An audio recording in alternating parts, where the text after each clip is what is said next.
Hi everyone, I'm Swift, and today I am returning to Avalor with a follow-up to my video, Elena of Avalor, Rise of an Evil Queen. Spoilers ahead for Elena of Avalor!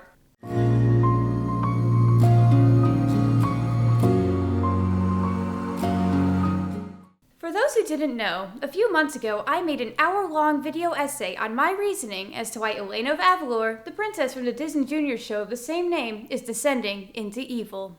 However, when I made that video, the show was still ongoing, COVID-19 having done a real number on episode production. Now that the series has concluded, it's only fair that I revisit my claims and also address some of what others have said. Now that Elena has been crowned queen, the question stands, do I still see her as an evil one?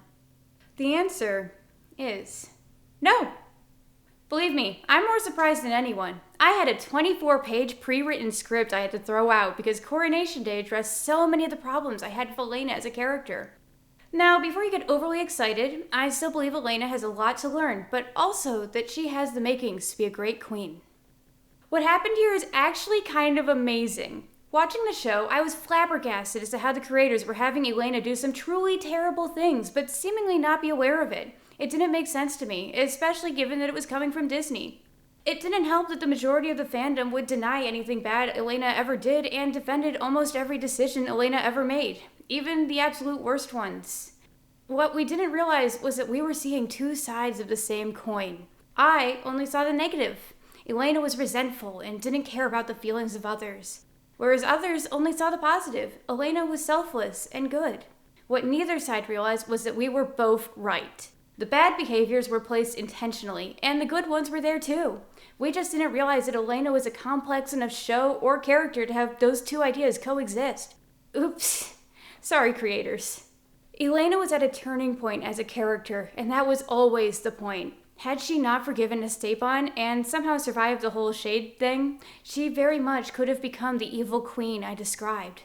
Unfortunately, the show did such a poor job of illustrating her bad behaviors as bad that, well, I happened. And probably people on the flip side of the coin are scratching their heads a little bit too because they hadn't realized she'd made any mistakes. Like, it was a brilliant idea, but the execution was very shaky. Now, before I go any further, I owe it to the Elena fandom to explain myself a bit. If it wasn't obvious, that video was my first venture into YouTube as a content creator. I had always been a longtime Sophia the First fan, but had never had the time to check out its sister show until recently. Watching Elena, I found a show that was a fun thing for me to sew or work on other projects to, and I fell in love with the world of Avalor. I even had started to draft a time travel adventure fanfic that focused on Mateo. But as I watched, I started to develop a few questions. I'd always been aware that the show glossed over certain issues with the setting, and frustrating as it was, I accepted that. But I think my issues with Elena as a character began probably around the middle of season 2. I have always enjoyed character analysis and love trying to predict what's going to happen next in a show. My predictions are not always right, and mostly I look for dots and try to connect them. As I watched Elena's character grow, I started to see a lot of dots that suggested Elena was going down a dark path. With this in mind, I started to reconsider and go back over what I'd already seen. I realized that what we were seeing was the gradual moral degradation of her character, which was amplified in the Season 3 episode, The Magic Within. Simply put, Elena in Season 1 is a good person.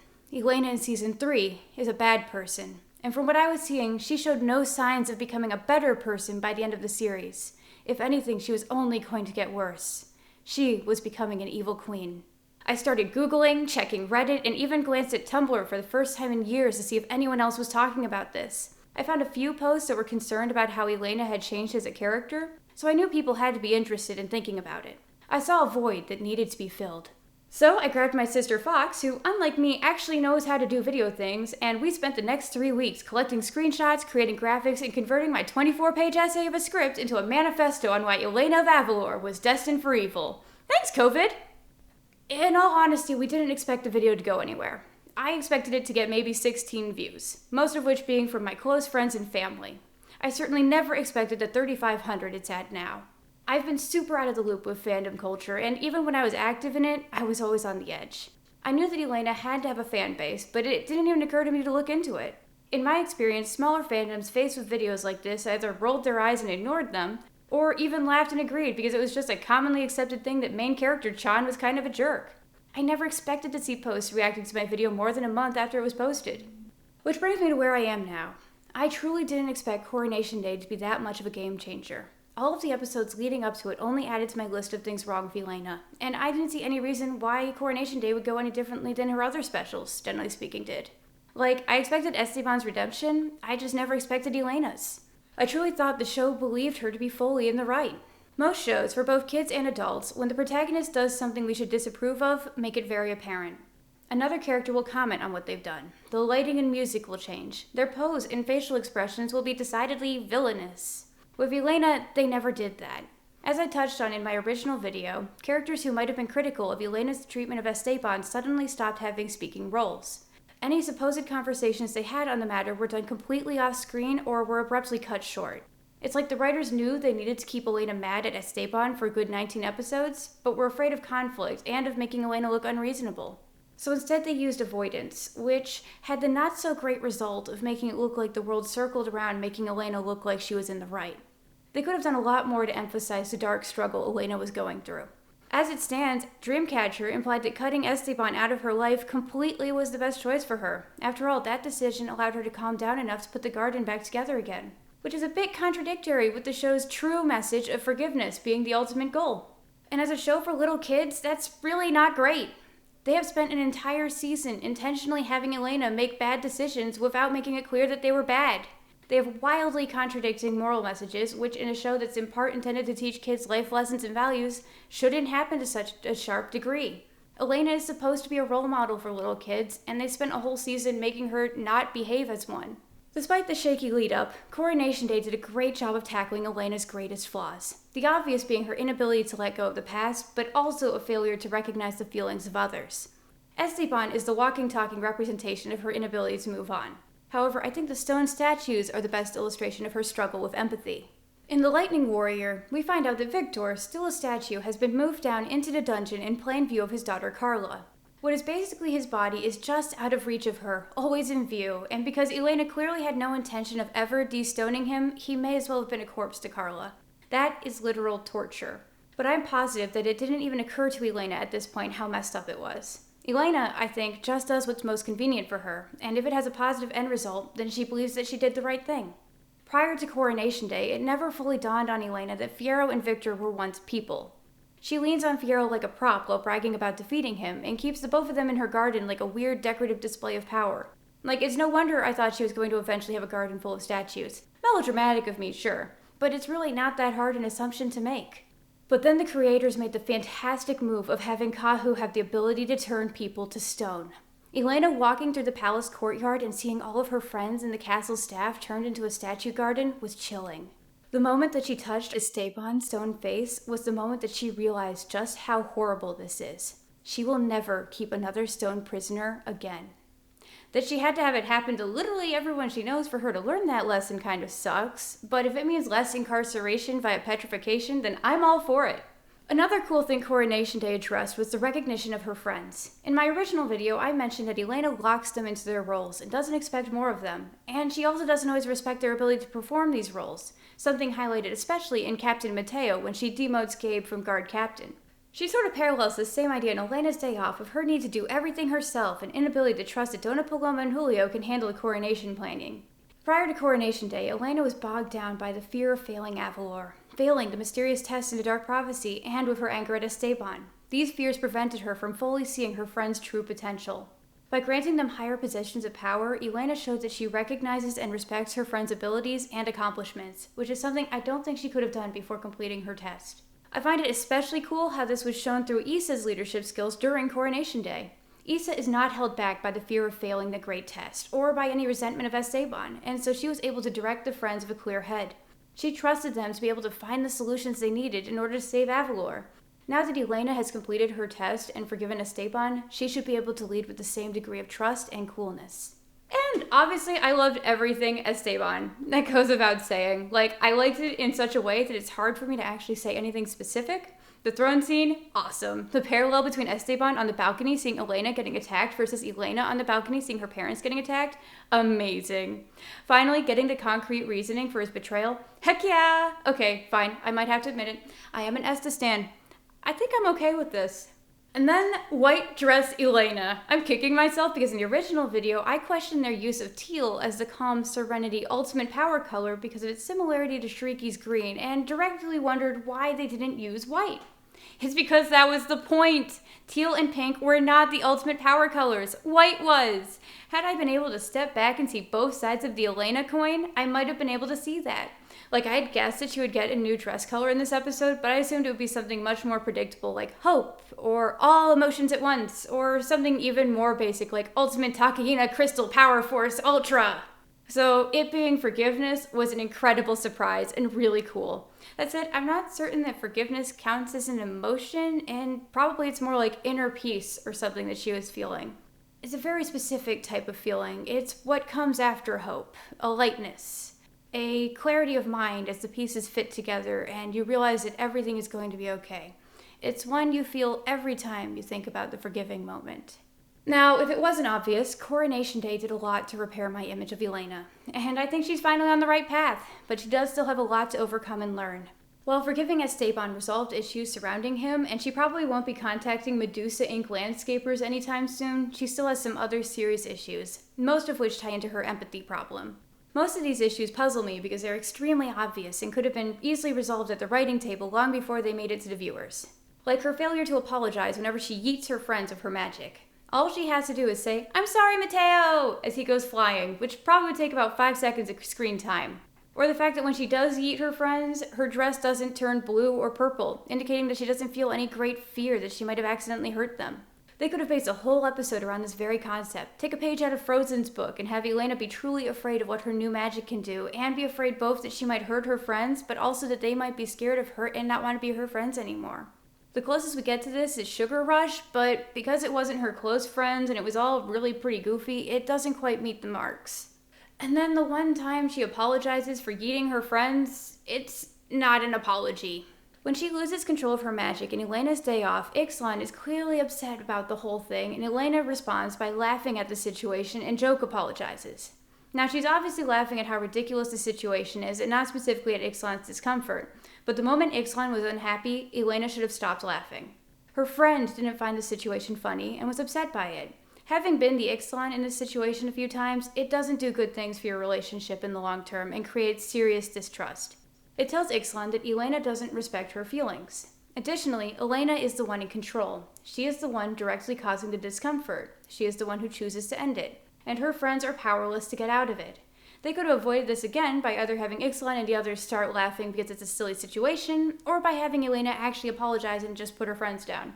And then there's the Gabe Scepter thing. I cannot for the life of me fathom how Elena pointing her scepter at Gabe made it past the writer's table. I mean, it just looks bad. Whether she hurt him or not, and no matter what your stance is on how deadly the Scepter of Light is, Elena pointed her weapon, which has been used to kill in the past, at Gabe, while telling him not to leave the room. That's just not okay, like in any universe. How was it that this was the only way they could think of for Elena to figure out she has the seal spell? Like, we know from her initially learning Blaze that intent doesn't matter. She just has to say the word and boom, Scepter powers. She could have instead asked for the royal seal, and the scene could have gone something like this. Alright, that's settled. Mateo's the new captain of the guard. But Elena, that's not fair. Gabe, we'll talk about this later. Now let's make this official. Let's royal seal it. Boom! Ah! Oops, I guess there's still more to my magic. Pardon my voice acting, I'm not professionally trained. This way we can see Gabe is upset and can keep the tension for the episode. Plus, he can then storm out after this happens so that Elena can talk to him alone about the whole losing your job thing. But we also get Elena learning that she has a new spell without the ugly implication of her literally threatening her friend with her sparkly death stick. But nope. Instead, in an episode so important to the plot that it can't be overlooked, Elena threatened her friend because he got upset with her actions. Like, were the writers rushed? How did no one look at the storyboard sketch of Gabe, looking back at the scepter and go, oh, maybe not that. And then to have it immediately be followed by her coercing him into apologizing for being upset. It's just, This could have been avoided in so many ways. But this show has the weirdest tendency of not realizing the implications it creates and how it presents things. Which brings me to Blaze. For all the discussion I caused about Blaze, it would be silly of me to ignore it. So I'm just gonna go out and say it. I'm sorry, but Blaze is not a knockback spell. It's a destruction spell. And if it wasn't what the creators intended, then they really needed to have shown it. Instead, every time Blaze hits something, it's utterly destroyed. Or vaporized, like this very thin coconut. And when it would hit an enemy, they always managed to either dodge it or block it with whatever they're holding. It only ever connects with human flesh once. And, well, Shuriki would be happy to tell you how that went.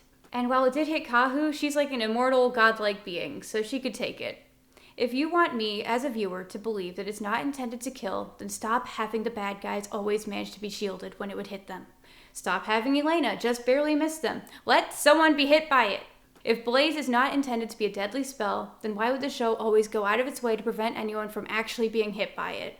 Like, it's a pretty bad implication to create. Believe me, I wish Blaze was just a stun or a knockback spell, but it's really not. The argument that it's a knockback spell comes from the Shuriki fight in Season 2 episode Rise of the Sorceress and Ash's fight in The Magic Within, where, if you don't pay too close attention, it looks like both Ash and Shuriki are knocked backwards after getting hit by Blaze. Only, that's not what happened. In the case of Shuriki, she appears to be hit by Blaze and then knocked back into the wall. However, close look shows that this is not the case. Elena uses Blaze against her twice in this fight. The first time, the Blaze travels up Shuriki's Vandissima spell and ultimately hits her wand, not Shuriki herself, the force of which then knocks her backwards into the wall. The second time Elena casts Blaze, it again hits her wand, not her, and she is not knocked back. Instead, her wand shatters from taking the second Blaze. The Ash fight is much the same, because again, we can see that it's the Tamburita that gets hit, and not Ash herself. Just like with Shuriki, her Tamburita took the hit for her, but the force of the attack sent her flying. I think it's safe to say there's more going on here than a simple knockback spell, especially based on Ash's retreat fight from Captain Mateo, because that fight has Elena blaze Ash at point-blank range, which Ash barely manages to block with her Tamburita, resulting in Ash's probably metal Tamburita being destroyed. Ash is not knocked backwards, and the Tamburita is destroyed. Based on all that, I think it's safe to say that it's not a knockback spell. It's a destruction spell. I don't know why they didn't make it a stun spell, or a spell that's based on how hard Elena focuses or something, but it does leave us with the really awkward predicament of Elena going in guns blazing to all of her fights. And then there's the much subtler implications created in Elena's redesigned dress in Scepter. In my original video, I went over how clear crystals are part of Shuriki's design palette, and how it's weird that the crystallized Scepter of Light looks like Shuriki's wand now. I will always be mystified by the design choices they made when they redesigned Elena's dress in Scepter. Like, the color-changing dress is tons of fun, but why the clear crystals? From a purely design standpoint, I get it. Clear crystals will always match the dress no matter what color it changes. But from a storytelling by design standpoint, it makes no sense. Like, in-universe, they actually make her look like a bad guy. Because clear crystals are not just part of Shuriki's design palette, but the palette of literally every evil crystal wielder in Sophia the First other than Vor. Prisma, Shuriki, and Mamanu all use clear crystals to perform their evil magic. Shuriki, of course, has her wand, Mamanu uses clear crystals in order to cast spells, and Prisma literally grows crystals. Sure, in lots of colors, but the clear ones are the dominant part of her design. Meanwhile, Prisma's sister, Azurine, who is the one good crystal magic wielder we meet, has pink crystal magic, much like the Amulet of Avalor itself. Weirder yet is Prisma's design. Prisma's silhouette is quite similar to Elena's, with a wide belt, clunky bracelets, and a slim skirted dress. Early storyboard art shows her wand having a similar shape to the Scepter of Light. Like what exactly was going on here? Like, before the crystals were added, it was a fair design coincidence. But with the crystals, it's just weird. I get that Sophia is its own show, but they exist in the same universe, and a lot of the viewer base would in theory be the same. They have trained the viewers to see clear crystals and think, bad guy. So why in the world did they give Elena clear crystals? Overall, Elena of Avalor was a very flawed show that had a very strong conclusion. I'm sad to be leaving the Ever Realm and hope that maybe someday we can come back to it. You might be wondering what my plans are for my old video and my fanfiction.